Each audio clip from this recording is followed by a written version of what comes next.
All right, here we are for another episode of the Rich Life Projects, and today in the booth we have, and the names we've been tossing around, Danielle, D. Weber, you name it. I've got no idea, but Danielle Webb, welcome to the podcast. Welcome to the Rich Life Projects. Thank you. One of the famous Melbourne-based artists. What has been happening in the life of D. Weber, Danielle Weber?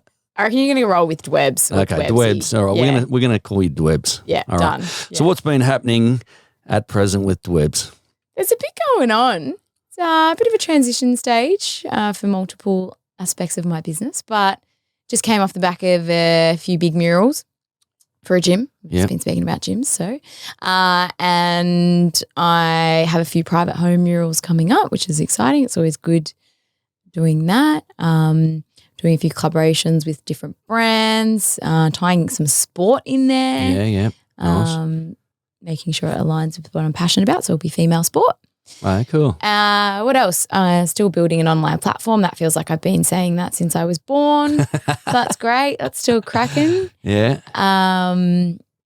Working on pushing the boundaries of like what I'm capable of in the studio. So because I tend to just be like, oh, I'm busy, I can't paint, but I'm really allowing that time for me too. Yeah, definitely. There's a few things going on. Yeah, and when you say transition, when you say the transition part, can you tell?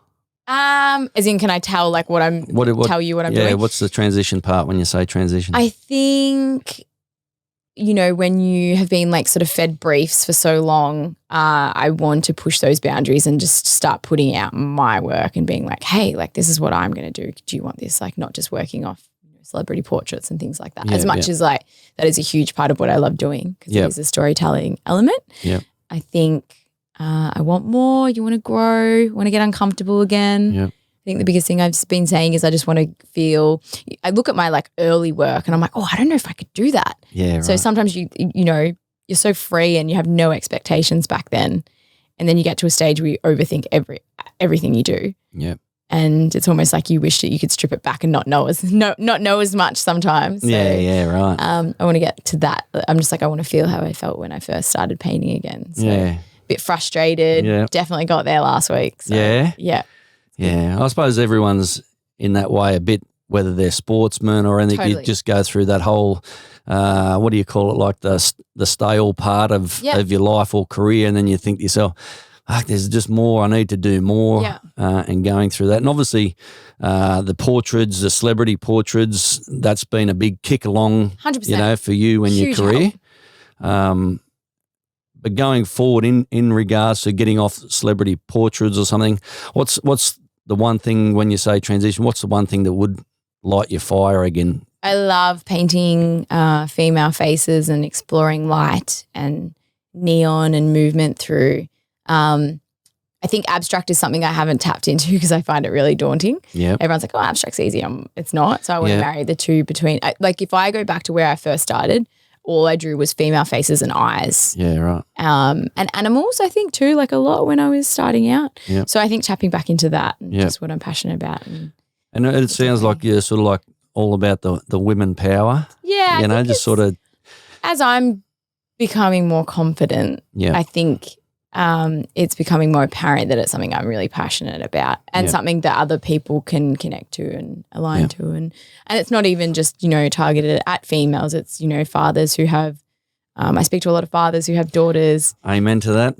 Me for one. And, maybe they do want to enter a male dominant field and they're like, you're a huge role model for my daughter because she's seen you do it. So it's not, that's not, that must be not a bit pinpointing anyone. It's like literally just for. Yeah, there must be a bit of a cahoots to you going, inspiring young women and doing that, especially in the art you're in. I mean, there's not a lot, I suppose, when young girls look up to someone like you in the art sort of world, that they have that sort of guidance, because there's obviously a million artists trying to make it out there, but when you get that family or you get that that daughter or I'll look up to you, and that must be a bit of a chuff to you. Yeah, that's probably what I found that actually fulfills me the most. I think, it's taken me a while to figure it out. You make money, like, oh, okay, nah, and you know how, like, I guess, it's not long term. You make money, it comes, it goes. It doesn't really, and it doesn't fulfill you, and you know that it's not like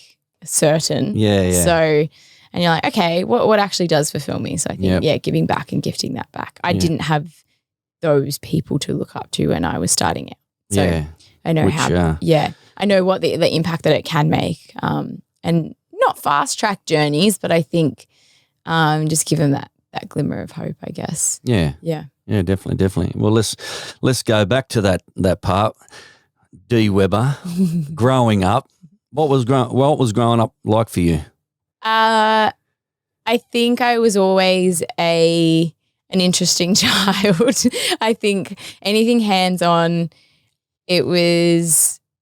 I'm very grateful to my upbringing. I understand I've been so fortunate to have really supportive family and, an abundance of love and humor and anything hands-on. So, and not having technology back, as well was huge. That would have been massive. If I wasn't drawing or playing with Play-Doh, I was cooking with Mum, or I remember I'd sit in the backyard and I'd just talk to snails and animals, and I'd make sculptures with mud and water, and it was so I think I definitely found, I guess, the best stimulation in anything hands-on.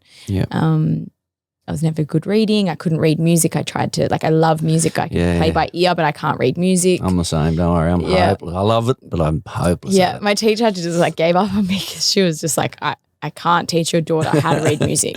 She won't read music. So she'd just play something, then I'd copy her, or I'd just listen to something and just play it. Yeah. So, it was I spent a lot of time in the garden too with my grandparents. No, that was huge. I think connection with nature at a young age is beautiful as well. So, and was mum and dad artists, or what was Mum and Dad? Mum used to paint a lot, actually. Okay. So she says it's not her, but definitely when like mother, like daughter, I think, or what monkey see, monkey do. That's you see, you watch. Copy. And she did a lot of volunteer work in disadvantaged and in youth centres and things like that. Cool. So I'd sort of just go along with her because I was the youngest. And I guess watching her do silk painting, and she was so proactive with that. Yeah. So, and my dad's a chef, so that's creative. That's cool. Yeah. I mean, that is, to me, that's a part of being an artist as well. Yeah, chef, people just think you go in a kitchen and cook.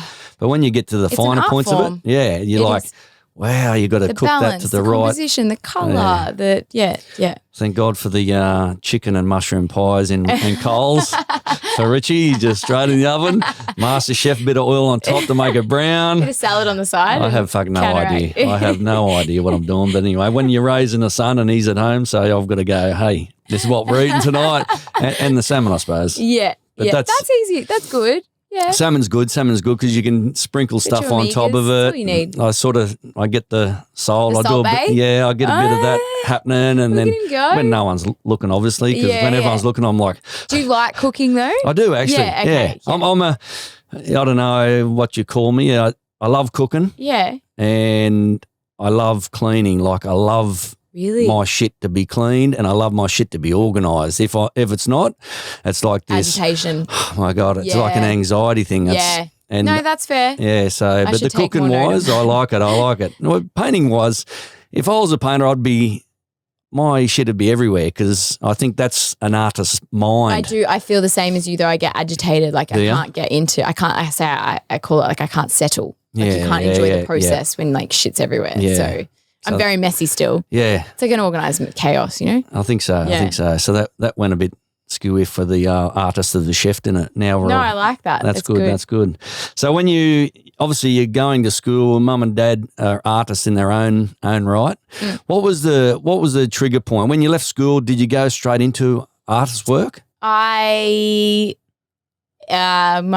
results at school tripped me up because I thought I had to do something with my brain. I didn't think I'd sort of been, not being called a drop kick, but I was definitely hanging out with the wrong people. So I think there was not much faith in from certain people that I would eventuate to anything. So I ended up doing quite well at school, and I was like, oh, okay, I better go to uni, even though uni was never on the cards for me. Yeah, right. But I was like, I'm going to do health science. I want to be a food scientist. I was going to say, because you've done no idea what I'm doing. A bachelor in Health science. Health science? Majoring in food studies. And, yeah, right. And I guess community health and. Was that from your father? Like just sort of seeing something and just he said, do not be a chef. Do not become a chef. Absolutely not. Yeah. That's crazy. So that was, and then to the rescue again, my parents were like, my mum was like, where's your art? And I was like, I'm not going to make a living out of being an artist. Yeah, right. And so she forced me, she says encouraged, I would say, pretty much forced me to do art as well. So it ended up being a double degree in like complete black and white directions. Yeah. Art and health. Hated studying art. Loved studying health. Yeah, really. I was building up my art business along the way. It just evolved. I didn't take the leap. Yeah. But I was studying full time, working 3 jobs, painting on the side. Yeah, right. Just all of the things. And all the and traveling. So traveling was a huge part of I guess my growth and which parts did you travel on? Which parts sort of give you that inspiration for art? Central America was definitely huge for that. I don't know if you've been to Guatemala, but there's a few places like Antigua and stuff that are just covered in art. Just really colourful streets. Really. Yeah, right. Yeah. So Central America, Cuba, Belize, little country, the culture there. It's just amazing. The people, the colour, the food. I do hear a lot of that South American sort of atmosphere. I haven't been to South America, so the furthest I went down was Guatemala and Belize and Mexico, Cuba. Yeah, I've been to Mexico. It's nice there. Their really art too, cool. Isn't it? Yeah. So there's I could spend years there and still probably not take enough from it. It's unreal. Yeah. Europe, a lot of Asia as well, and America. Turkey, huge. A lot of inspiration. Morocco, amazing. Really. So I think travel was big as well. So university, I was there for 5 years, and then as I said, I just built up my business along the way, and and as soon as you 12 years later. 12 years later. So after you finished your uni, then obviously as you say, you're doing the uni, working different jobs and doing your art. What was when you finished uni, then you come to the decision of going, that's it, I'm just going to become an artist? And no, I was still doubtful. Really, Still doubtful. The timing of meeting the rock happened in the last semester. Oh, did it? Of my degree, and I was in like a really bad relationship before that as well. Yep. And so I was going to chuck in the towel in the 5th year. I didn't, because I was like, I've literally come this far. And that was good old mother's influence too. Yeah, the encouragement. Keep going. Just do it. Like you've literally done 4 years. Like, for whatever it's worth, even if you chuck your certificates in the bin, like tick that off. And I do believe in like whatever you start, finish. Try and finish. Yeah. It sounds 4 years and then giving it up in the 5th year sounds a bit of a waste, doesn't it? Yeah, exactly. So, the universe works in funny ways. Definitely tests you when you need to, and obviously that at the rock and things sort of blew up, but I had to finish my last semester of uni, so I didn't have the capacity to I guess, use the momentum from that at that point in time. Yep. But I finished university, and at that point it still is to this day, and that's 2015, so that's 8 years ago now. Yeah. It's still very inconsistent, and I still have my doubts. Yeah, true. Like, through and through, I just don't think that I'll ever get to a point where, you make it work. You know that it won't be anything else. Yeah. But there's definitely those. I literally said to my partner last night, I'm like, oh my God, how many times do you reckon in the last 6 months I've like said to you, I just want to pack it in? Yeah, and he's just like, the last 6 months have been tough. Like, so it's just one of those periods. Definitely. So, we may not show that enough, but it's definitely worth it. I think if your passion and like your purpose and like your fuel in your belly always outweighs any of that. Yeah, I'm a big believer of that. I think us humans, if we have that much passion and love for what we do, regardless of your really money stance, you will make it work. 100%. Make it work. And that's why I always, even with people with their fitness regimes, and they always go, no, I'm going to get back to the gym when I get fit. And you go, okay, so how are you getting fit? Well, I'm just too busy. Okay, there's the excuse. So you're not really passionate about it. Yeah. And that's where it comes from. And that's what I've learned too. Like, you're always going to be able to find an excuse. Yeah, yeah. And like, I think the sooner you find some sort of discipline and then you listen to yourself, you're like that. Even like we're talking about 75 hard before, having a giggle, or maybe we'll do soft. Like, excuse. Like really, I said, oh, I might not start today because I've got something on tonight. Go for a walk at 12 o'clock at night. Yep. There's always time. Or it's not Monday. It's not. Well, we don't know what day it is at the moment, do we? Here you go, Monday. What I say, I don't want to start because the first is, Tuesday, it feels a bit on lopsided. a Wednesday, it feels a bit weird, like start on Monday. No. You're starting tomorrow. You said you're going to start tomorrow. So the first of the month. So yes, it's got to be tomorrow. Might not feel good, but guess what? Shit's not comfortable. So, no. But when you do finish the training, it actually feels all right. You don't learn, you don't grow when you feel great. That's you learn right. when you're at your lowest, and those demons when you're most uncomfortable. That's for sure. So you get into the 5th year of your uni. How did the whole meeting the Rock come about? Did you just flick him a message? Slide into the DMs. Hey buddy, just doing a picture. Next minute, yeah, come on over. So, how did that all eventuate? Obviously, that was your big sort of break in regards to being known. Plus, probably fed that fire for you to go. Okay, I do love it. I have got skills in this thing. Yeah. How did that all come about? Instagram was definitely easier to navigate back then.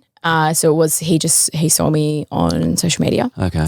And reached, and it was not something that I was like looking for, I guess. I was like, hey. Yeah.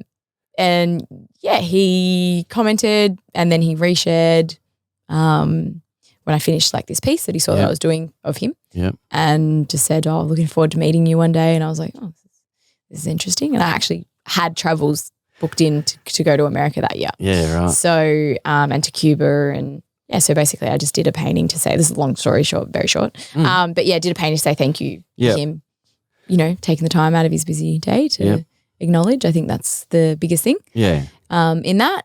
And yeah, I was traveling solo around Cuba and I was in Miami actually. I was there for a while and he hadn't seen that I was there yet. And I had this painting.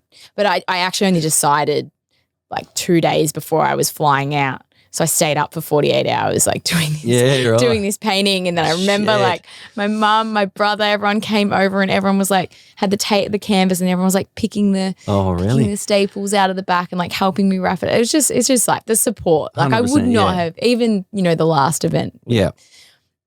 Oh, talking about, it all looks like sunshine and roses. I know. Don't worry. As you say, with athletes, like you see the fight. You don't see the, you see the hard work that gets done behind it, the support, the money that's being spent without any return. Yeah, it's there's no ever, and that's why I love doing obviously the Rich Life projects in regards to meeting so many fascinating people to hear the journey, because I know personally there is no glamorous story to getting to where you get to. No. There's always as you say, the doubts, the anxiety, the depression at some stage. You're going, fuck, the what tears, is what? Yeah, the tears. Oh. But it always seems to come through when you got the passion and you got the discipline to do it.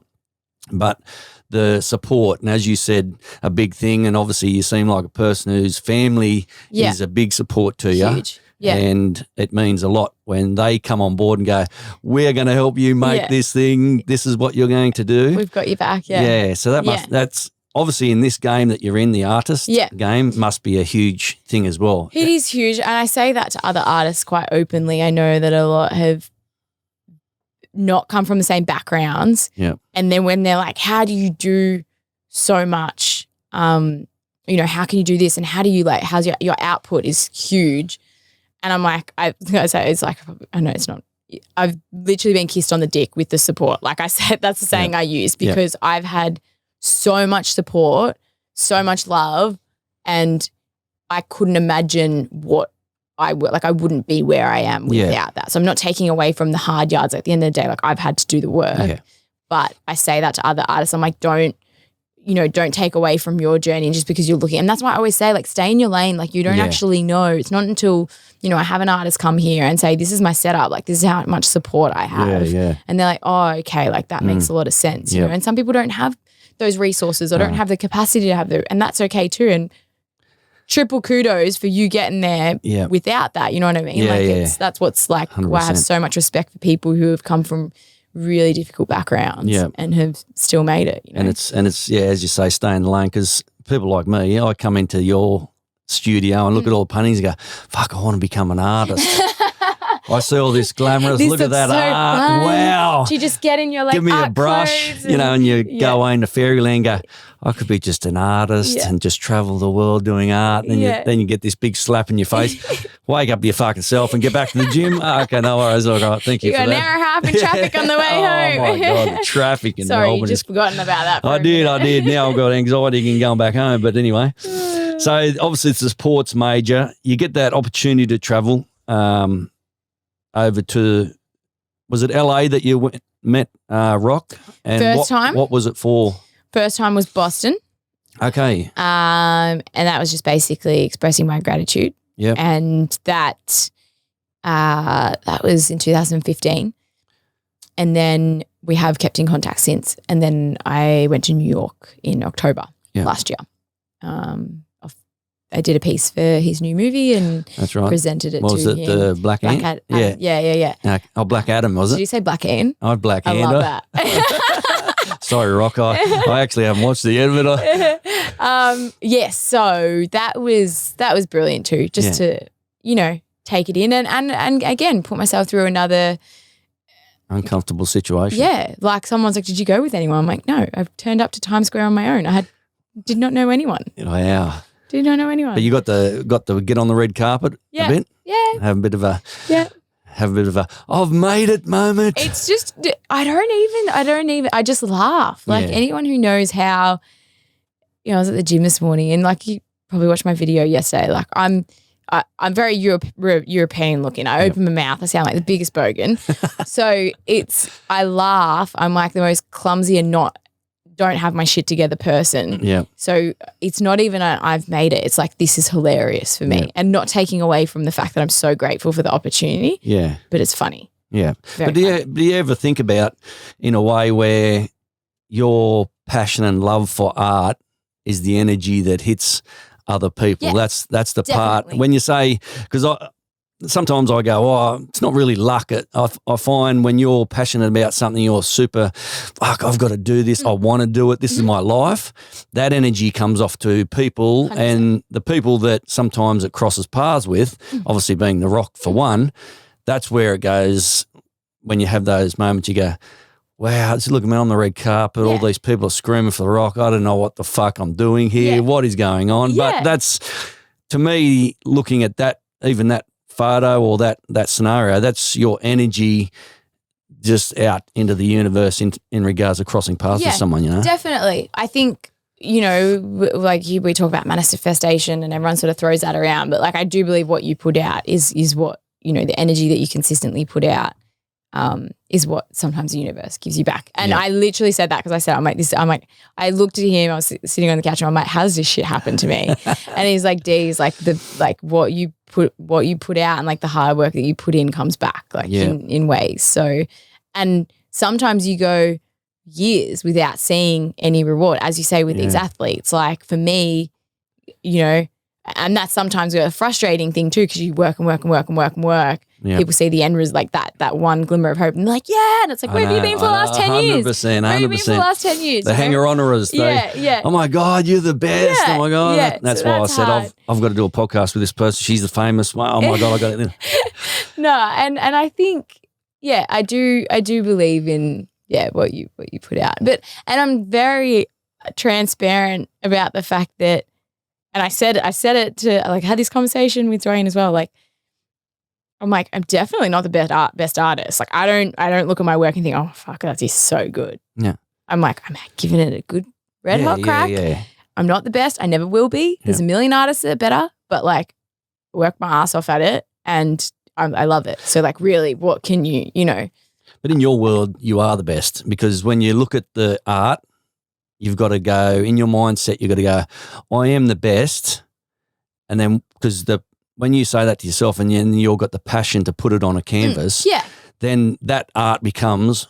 Then everyone else looks at it who doesn't have that mindset, effect. And they're like, fuck, look at that, that's amazing. And but you'll still then go back into yourself and go, well, I'm not the greatest, I'm not the best. Yeah. But you are for that scenario. When everyone, like, it's like I offend people when I say that, but you're so, I'm like, I know that I will go into every job and be completely obsessed with it and not leave it not being happy. And I know that I'll put like 120% into it. Yeah. But I still like I'm very well aware that there's like other artists that I look at their work and I'm like, fuck, you're really good. Like, yeah, probably won't get to that level, but I'm going to work my ass off until like I know that I'm just going to keep growing, and I'll never get to a stage where I'm like, oh yeah, I'm happy with that now. Yeah. So yeah, I think it's just like a cool process like that, because I don't think I'll ever arrive and be like, yeah, I'm good with that. Like that's, you know, I look back at my work last week, like could have done that. Yeah. Look back at work and that's, you know, that's shocking. Could have done this. Like it's Yeah. But in saying that, what do you look at other artists when you say, because I think every person, athlete, artist, doesn't matter what it is, everyone's individually different. That's why we're on this earth, totally. Obviously. Do you look at other artists and you go, fuck, I'm going to try that technique, or I'm going to try that. That may work for mine. And I done it as coaching when I travelled a lot with the MMA striking. I would see other coaches doing a combination or how they set things up, and I go, that looks stupid. But then I go, I'm going to try it. And then next minute I'm like, fuck, that actually works. Yeah. Do you ever get that with the artist? Yeah, and I think all artists do it. I think and that, like that's I'm a huge. I just want all artists to win. Like I think the more of us winning it, the better. Yeah. So I'm not competitive in that way, but I do look at other artists and I'm like, that is really clever. Yeah. And I may subconsciously or consciously be like, I'm going to give that a shot. When I've worked with other artists before, you know, closely, like alongside them too, like we'll watch each other and be like, oh, like, you know, and even just like simple things that you would never have thought of and you could never learn, like going to uni or anything, like that's so smart. So you just adapt. And yeah, I think like there's some styles that like I've looked at, I'm like, that's really cool. And I've tried it. I'm like, yeah, I don't think I'm ever going to be able to do that. Kudos to them, because like that's hard, you know, and I'll give it a shot just to say, you know, even abstract. Like Sophie T, she's like a friend of mine. Yeah. Unreal artist, like she does a lot of abstract, and she makes it look so easy. And I know that like I make my work look so easy as well. So I'm like, I'm going to give her. I'm like, yeah, she definitely. That's hard. That's really hard. Can't, you know? So it's just you give it a shot, and I might take some like little golden nuggets from other people. I think that's how you learn. I think that's I think once an artist or a coach or whatever has a closed mind to think they know everything, I think that's when their purpose or their skill stops. Yes. Yeah. And as you say, like taking little nuggets from here and there and I'd still go into jobs and I'm like, I have no idea what I'm doing. It's great. Yeah. And like, no, but you do. I'm like, not really. Yeah. But sometimes but it's fantastic. Yeah, you know? sometimes that's a bit fulfilling too, because you're like, I'm just going in here blind. Yeah. And what, you know, the saying where get comfortable with being uncomfortable. I think that's a massive saying for when in your position or coaching or martial artist or fighters, whatever it may be. That's always you have those moments where you go, oh my God, my heart's pumping. I'm not quite sure if I can do it. But once you start flowing into your flow, then it's like, totally. This is my skill. Yeah. Yeah. And I would never really, I think it's good, like nerves are good too, you know, on everything that you do and uncertainty, and it just pushes you to be greater if you're comfortable all the time. I think nerves are number one. They keep the wit about you. They keep you sort of that whole mindset of going, boom, I'm on, or, you know, change things, or it just really opens your mind to thinking, I think, when you have nerves and being aware in certain stages. Yeah. I'm definitely at my most vulnerable state now that I'm like, give me all of the help and tips that I can get. I think I went through a stage where I was like, no, like what I'm doing's good. Like, you know, that was probably a couple of years like, nah, this works. And I don't know how much, you know, like I always knew I could learn more, but I was like, no, but now I'm just like, bring it on. Is that like, where it even gets with to that? art, like I think you go in waves, and I think, you know, the more you grow as a person, I've done a lot of inner work as well. Yep. And it's just like, I've actually started asking for help and networking a bit more. And I'm like, oh my God, people want to help. Yeah. I was like, duh, you've been helping people for the last 10 years. Like, why do you think people don't want to help you? So is that when you say inner help, that means obviously working on yourself? Mindset, physical, all the rest of it? Yeah, all elements. Yeah, right. Yeah. Just to obviously better yourself and open your mind. And say what you put out, and like if you're better, like you're going to attract. Definitely. Focus on what you can control as well. Yep. And when you're doing the art, obviously you've done the high profile, The Rock, as you said. What other actors you got, I think there's Olympians, sportsmen. What's been your most sort of challenging but favourite portrait or art you've done on sports people? Good one. I think working with Nike and the Jordan brand, that was definitely a good challenge because, as we say, I'd never done T-shirt designs before, and I was like, just gonna try it. Why not trial it out with Nike and the Jordan brand? The biggest brands, brands in the world. I may as well just jump straight in the deep end. So I think that was a lot of my processes I don't do properly with like referencing and images and stuff like that, and which I'm well aware of, and I know that that's something I have to better. Getting permission from like the portrait person, right. And there's a lot of background work that if you were to do it properly that goes into it. So going through that process and, getting permission from all of the right people and paying for the rights and everything, I was like, this is actually what I need to apply to all of my jobs. It was a lot of energy. So, that's what comes into account when you're like, okay, like moving forward, how do you scale up and how do you charge more to be able to account for that? That's right. Yeah, it's a good learning curve. Good challenge. That is a good challenge. And going forward, when you say, you're doing the Nike, you're doing T-shirts, are you doing like merchandise, T-shirts and all that as well? I have dabbled in it. Yep. I think when I do it, there's a lot of other things I want to do first. I think when I do it, like I've trialed it, I want it to be my work on there and sort of be a real like sort of extension of me on there if I do merch. So because you've got to dabble in like a lot of the copyright stuff and all that. Yeah, I suppose and I think with that's your why paintings on there or whatever. No, so if it's just me and my work like through and through, and I've taken the references as well, the photos, then that copyright lies with me, so it's fine. Yeah, right. So doing the I see one of the shirts or one of the paintings with say Biggie Smalls, and you put that on a shirt. What's the process for an artist that you've got to go through the copyright stuff of that, or because you've painted that, can it go onto a shirt? Permission's the biggest. Is it? Yeah, okay. Yeah. So not a lot of people like giving that. No. Yeah, right. Have you come across any trouble with doing, touching wood now? Here, there. Have you come across any sort of difficulties in thinking, I'll just do a nice shirt and just put it out there, and next minute you're getting all this, you got to be sign and all this sort of stuff? Touch wood, not yet. Yeah, that's good. All right. I know that my luck will run out one day, so touch wood. Yeah, but I suppose as you say, if you're going through the different stages and you're learning as you go, then obviously you can get. Well, for me, it's like when there's a lot of moving parts. I still want to be moving forward and making an impact and inspiring other people. So it's like what's priority at the moment. Yeah. So if I have to take the brunt of something that's perceived as negative at some stage, I've walked into this well knowing that. But is that something that I want to keep doing forever? Absolutely not. Yeah, that's it always. Yeah. So it's like, okay, there's all these things. How much of an impact can I make? I guess not wasting my time, but exerting a lot of energy on those things with as we speak about, no defined outcome. You don't know. So it's just like, where's your energy going? And gets a bit scary. Bit of a juggle. So when you get to that stage and you've fully jumped into the artist work, starting the business, it's all good. We fairy. Oh my God, I'm an artist. I fly around the sky at night. The tax office doesn't exist. The tax what? Everything's cash here. Nah.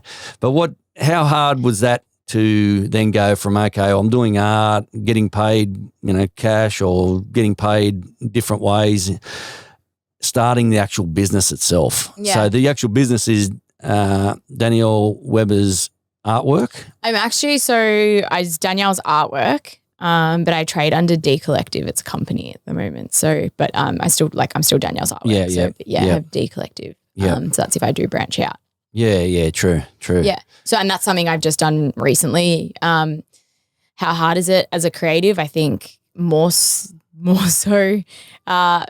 We really just, all I want to do is paint all day. I don't want to do business things. No.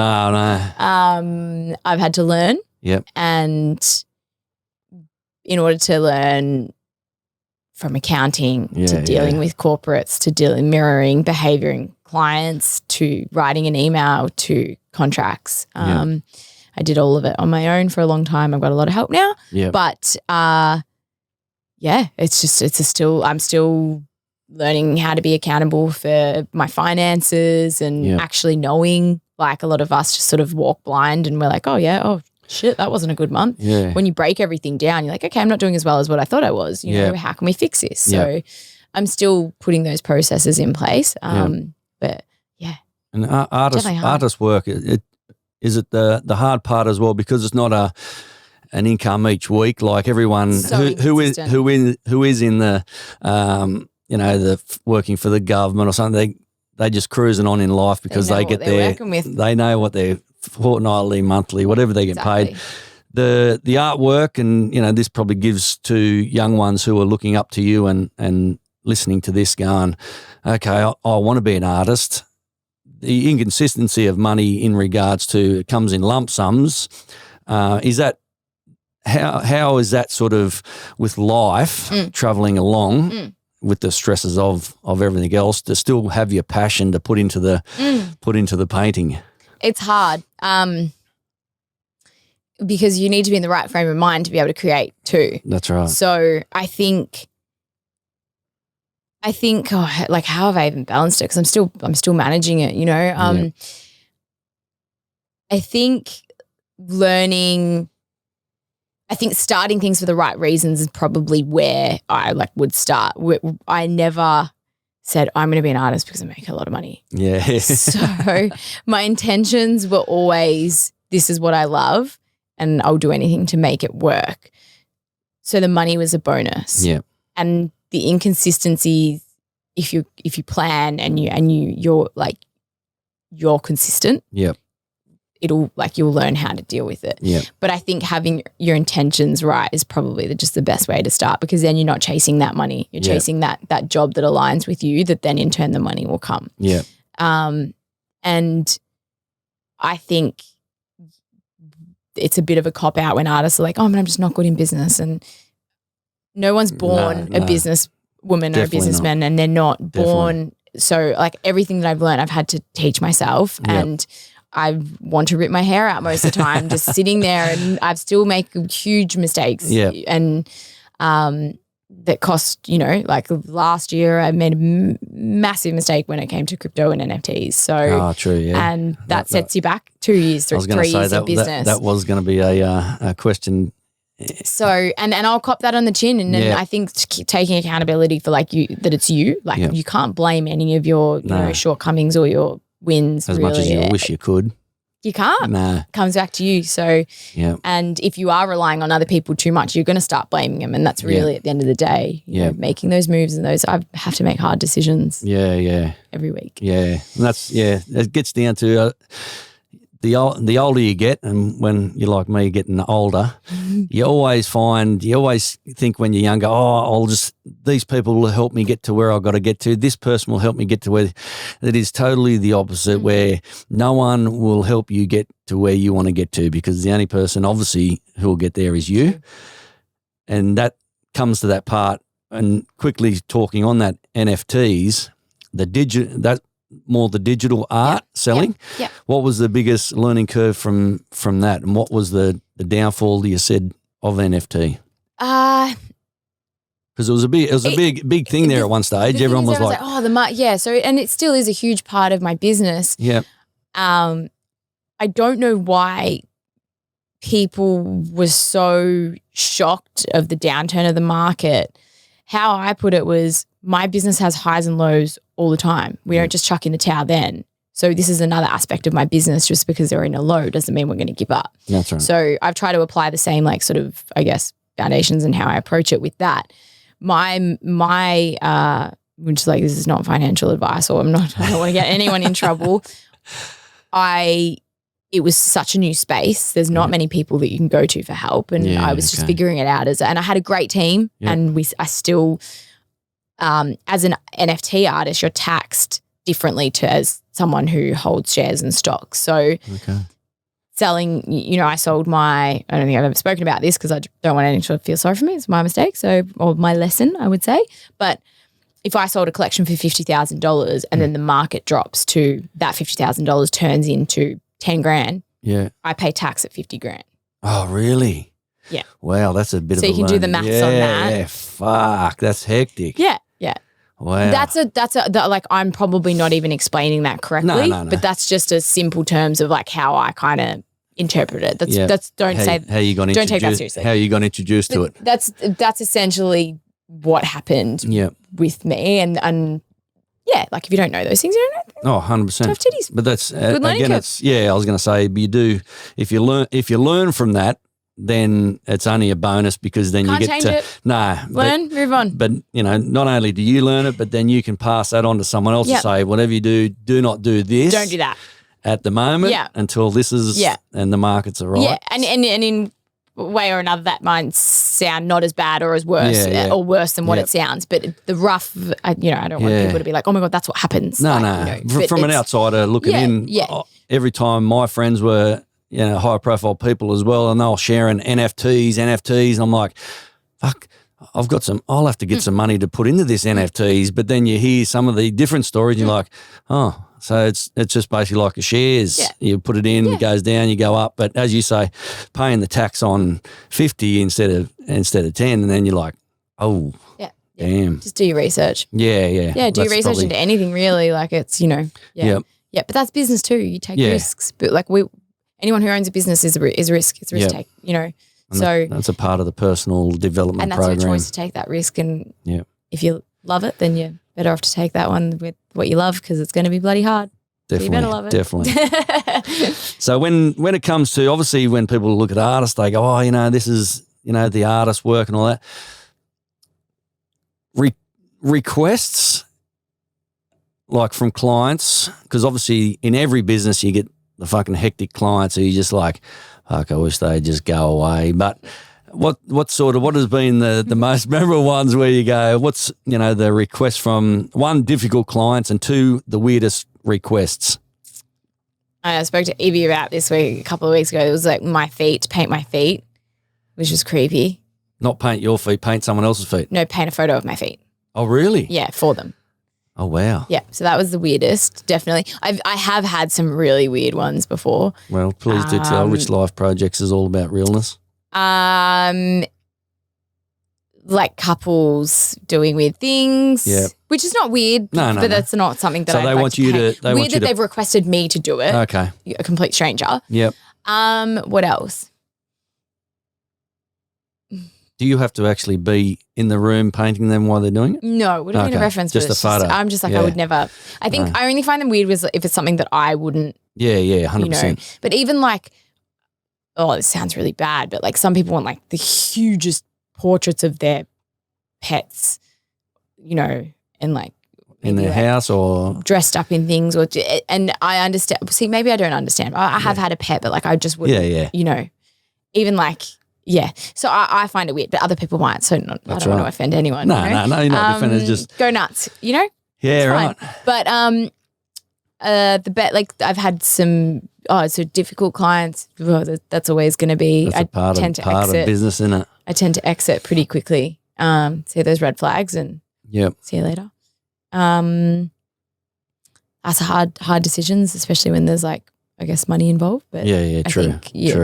As again, if your intentions are right. Do I put up with this client because that money is sensational? Yeah. And probably most of the time in business, that's when it's too good to be true. That's why, because generally is. Wow, that's magnificent money. Yeah. But wow. I just go back to the roots again. Why did I start this? That's not why I started it. Yeah. Do like a bit of a meditation session. Chip away at your passion. So that's a no. So and you got to walk away. You got to walk away. Yeah. And then I've had some like beautiful, beautiful clients that have had, stories, and I still talk to you today. Yeah, so, nice. Yeah, right on. I think, painting your feet's a bit of the weird one. I feel like you forget the horror. Where would you hang that? Oh, I don't know. At the entry? I get some sick messages as well. Yeah. Yeah, they're funny. Sick and funny. Yeah. I answered a video call at the dinner table once, and I actually got my partner to answer it and my brother, and it was a guy with his penis out. Really? On the video. And we're at a family dinner. And they were like, what the And I was like, oh my God. Yeah. Yeah. What is that for a painting? I was like, you guys can. Wow. I'm not sure. Yeah. When you think about that, it's probably a deluded psycho that's nothing to do with painting. Obviously, just goes, well, very attractive woman, done it that way. But fuck, imagine that. Then you answer it, and you think, like, she's going to answer. And I was like, you go, yeah. What's going on? My brother and my partner, and he was probably like, what the hell?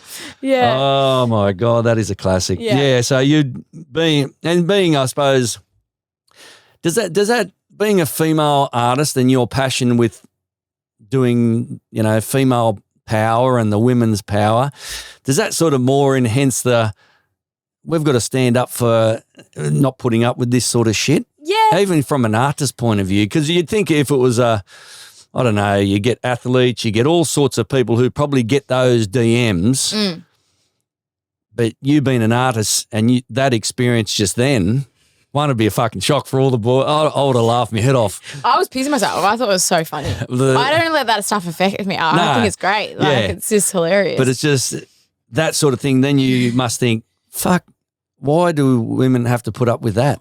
Well, I think, holy shit, like I'm an artist and I cop that. So I can't imagine, models and true. Other like female athletes and things like that. So there's a lot of situations that I find myself in that I'm like, I know for a fact that wouldn't happen if it was a male. Yeah. 100% through and through. Yep. A lot of business transactions, a lot of, I've had someone say, oh, we just want to see if you have chemistry like with the CEO. And I'm like, pardon? Oh, really? You would never say that to a male. Like you would literally, if people call me, like, hey babe, or like, hey hun, I don't really reply. Yeah, right. I'll reply 100%. To everyone, but I'm just like, my partner doesn't even call me that. So like and generationally, like it's actually like I understand that that's like the polite thing to do sometimes, but I'm like, no, like, like not.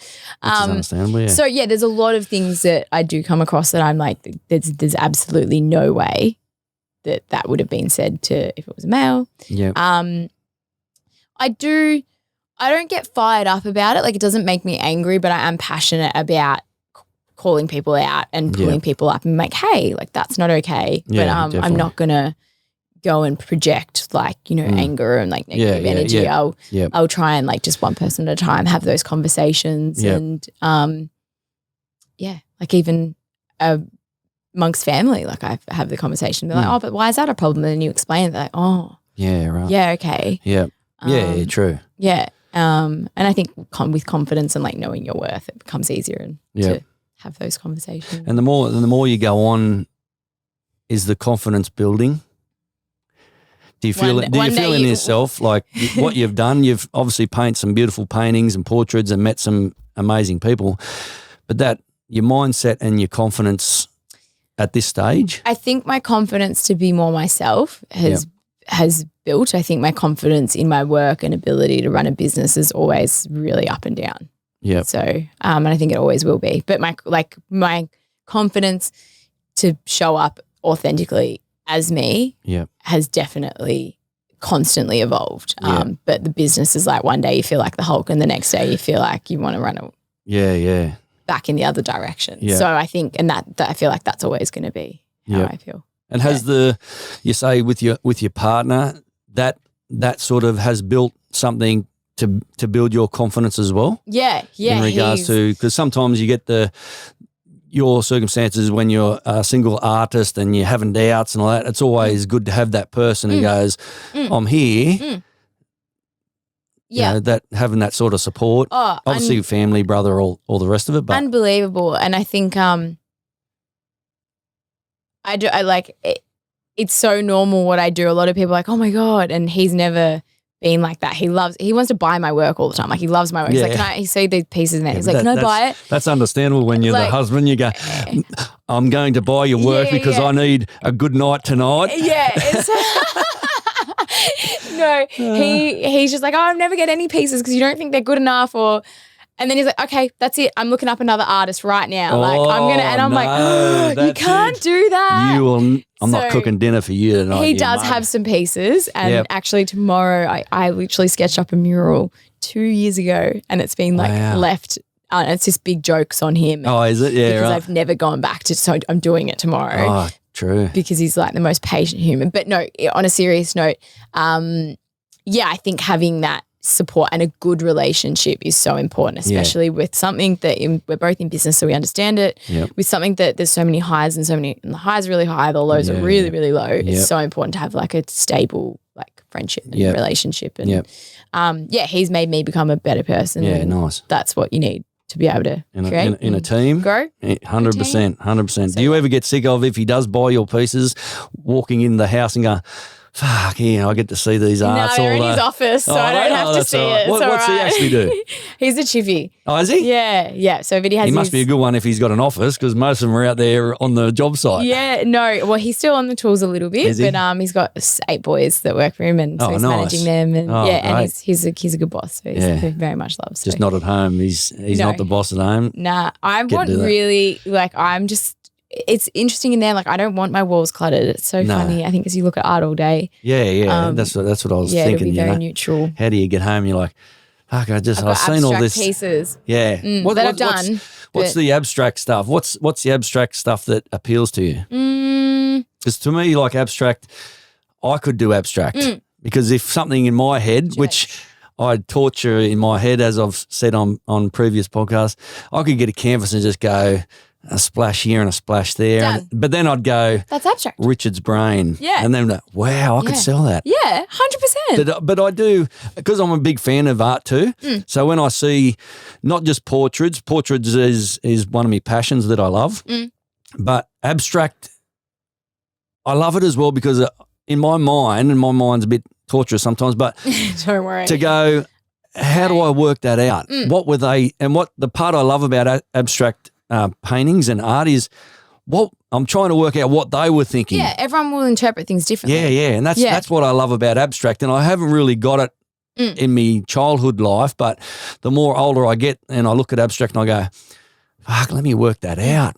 What were they thinking for that? Yeah, well, or it could have been like what state, like what flow state were they in? What were they inspired by? Why did that piece of or that element go there? Why is that composition like that? So I think that's what I've grown to appreciate as well. Yeah. But for me, I don't know, I just play around with abstract. For me, it's more playing around with technique and colors, and for me it's more an exploration rather than this is what I want it to look like. This is going to be the outcome. It's let's just see how shit this can look. Yeah. Really. And then when it looks all right, I'm like, that's great. That's fantastic. I have no expectations. So that's what sort of intrigues me. That's what I think I would have a bit of a passion about doing, not to become an artist ring, but just put something on a canvas and go, fuck, what's that look like? What am I thinking like that? Because in my head just now, I'm thinking your portrait with abstract through it. I was thinking, fuck, that looks mad. The ones in there? No, I took. We'll go back and I'll show 100%, you. They're actually abstract, and then they've got the portrait over the top. Oh, you mean back at your studio? Because we're in another studio. Yeah, we're going to draw it. No, back at the studio. But that's it's really what interesting. Intrigues me in regards to what people, because I'm always and what they were feeling. What emotion, and that's I think the most beautiful part is everyone will feel something different on the receiving end. Yeah. That's what intrigues me about mindsets and goes, what were they thinking about that? Is that obviously going forward in the future? What do you see? Obviously, you've mentioned abstract. I've mentioned abstract, but what sort of your future? What would you like to see in regards to your business, come art, come whatever you like? Would you like to branch off into different things? Because when you said your business name or your company name, whatever, branching off into different things. Yeah. What sort of different things? I think I see myself, obviously the online course, turning into an academy where I can get other artists on board to then teach their and extend their crafts and gift their crafts back. Yeah. I think it was Picasso that says if you've been given a gift, it's your duty to give that back to others. So I think turning that into an academy and extending it, or giving that platform for other artists to then give back as well, or creatives and photographers or whoever that would be. Yep. So the need for education, because there's a huge gap there from what I've experienced. Yep. And then, I see myself definitely holding some more exhibitions and storytelling through that work, and traveling a lot more to gather that inspiration, working in different communities and cultures. And yeah, that'd be mad. There's just not enough time in a day, but is there? It's just not. And I think that's what sucks about this life. It's just, even there's so much I want to do. Yeah, when you say travel, especially, but you've been an artist to travel and find that inspiration. Because then you need momentum too when you're here, and it's like, how do you break that? And I do try to, like, you know, again, like, what's the priority really? I still want to do a few huge, go bigger with the murals. Yep. I don't see myself doing murals for much longer than probably now the 10 years, like till I'm 40 maybe. And then if I do, like, it'll be very, because I want to, or, you know, I want to. But yeah, brand collaborations, and then going into like merch and things like that as well. Yeah, nice. That align with me. Yep. Who knows? And being an artist, again, your advice for, again, the younger ones coming up and listening to this or seeing your sort of socials or my socials, what's the best advice that you've been given, and what would you give to another young D Weber growing up and going, I just want to be an artist, that's it? Probably that's not a girl's voice or somewhere, but the best advice I've been given is, and I've got it tattooed on my leg, without discipline, there's no freedom. So I think learning the discipline for me has been the best advice, because it doesn't make things easier, but when it sort of develops that obsession with what you're doing, and you need to be obsessed to be able to to be great. I was going to say. So whatever that discipline may be, and that was from an Australian artist, Petros. He's a sculpture artist, and he gave me, I had that chat with him. Yeah. I think the advice which I've sort of touched on, is that there's going to be, you know, extreme highs and extreme lows. And if you don't truly love what everything, like, with your every bit of your being, not that you're not going to make it work, but like, you really do need to find something you love to that's like, I think it's that obsession. And you will do anything to make it work. It's not going to be easy. But, I think that something you love then becomes you find that greater purpose. And like you become that purpose within that as well, because that's what your existence is. So it's where, like, you know, we always look at other people and what they're doing, and we think it's, you know, oh, maybe that's not reachable, but nothing is ever as it seems. No. Like, when you see someone and you think that everything's like, nothing is as it seems. No matter who it is, no matter if it's you or me or The Rock. There's shit going on behind those closed doors 100% that you could relate to, or that you are going through as well, maybe at a different scale. But don't like beat yourself up, because nothing is as it seems. Nothing's sunshine and roses. Everyone's fighting a battle on different scales. So, true that. Yeah. Amen to that one.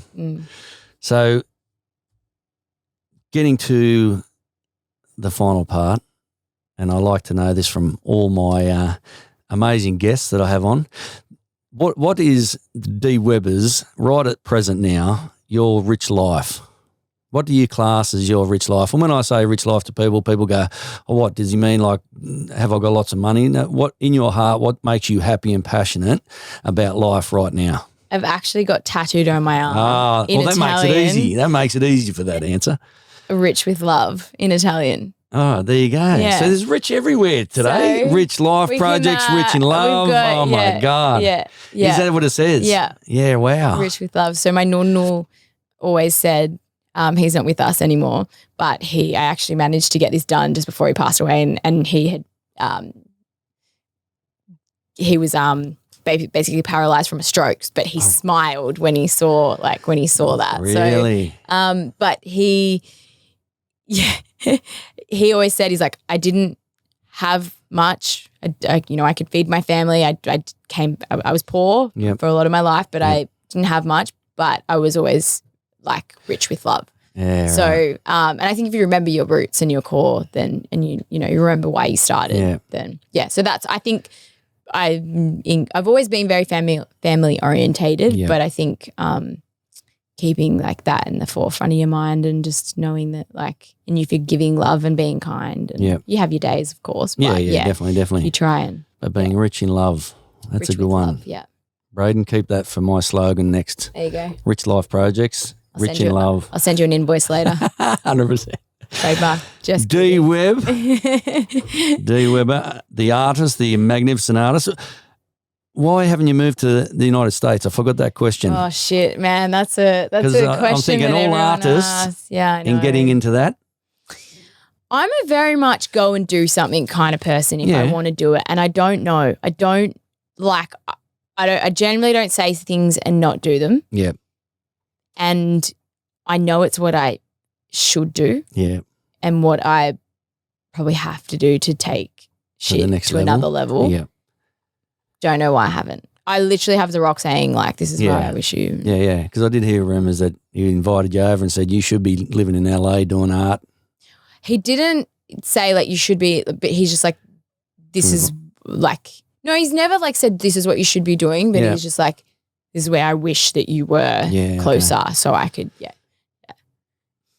You just never know. Never say never. Never say never. I do have the work application up. It just hasn't progressed. But it'll get to a stage where I don't want any handouts. I don't want anyone to help me, it's so interesting. It's still that part where it gets to the stage in your life when you hit that wall and you go, now is the time. Everything's timing, obviously, especially in your field and finding that next level, as you say.